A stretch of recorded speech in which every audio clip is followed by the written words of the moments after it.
पुन्हा एकदा मॉब लिंचिंगचा प्रकार घडलेला आहे. नेमकी काय घटना आहे, किती आरोपी अटकेत आहेत आणि मयताची ओळख झाली आहे?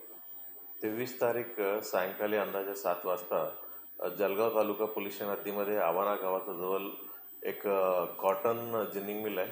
त्या जिनिंग मिल परिसरामध्ये एक अनोळखी माणसं एक 3 वर्ष मुलांसोबत बोलत होता.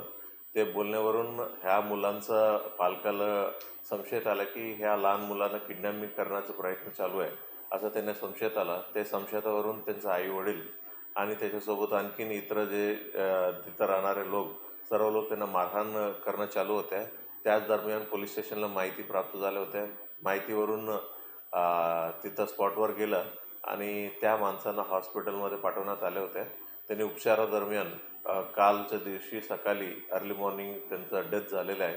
मग डेथ झाल्यानंतर पोलीस कंप्लेंटमधूनच त्यांना मर्डरचा गुन्हा दाखल केला आणि या पूर्ण मारहाण केलेले लोक 5 आरोपी आहे. 5 आरोपी आम्ही अटक करण्यात आलेले आहे आणि ते अटक केलेल्या आरोपींचं नाव आहे मनोहर सोनवणे, अजय कोली, प्रशांत सोनवणे, अजय सोनवणे आणि एक आफ्ताब आरिफ काटिक, असं 5 आरोपी आहे. 5 आम्ही अटक करण्यात आलेलं आहे आणि ह्या प्रकरण मर्डर आहे. मॉब लिंचिंग सारखं झालेलं नाही आहे. मॉब लिंचिंगमध्ये एखादी जात धर्म या विषयावर द्वेषबुद्धीनं कोणाला टार्गेट केलं तेव्हाच मॉब लिंचिंग लावत आहे.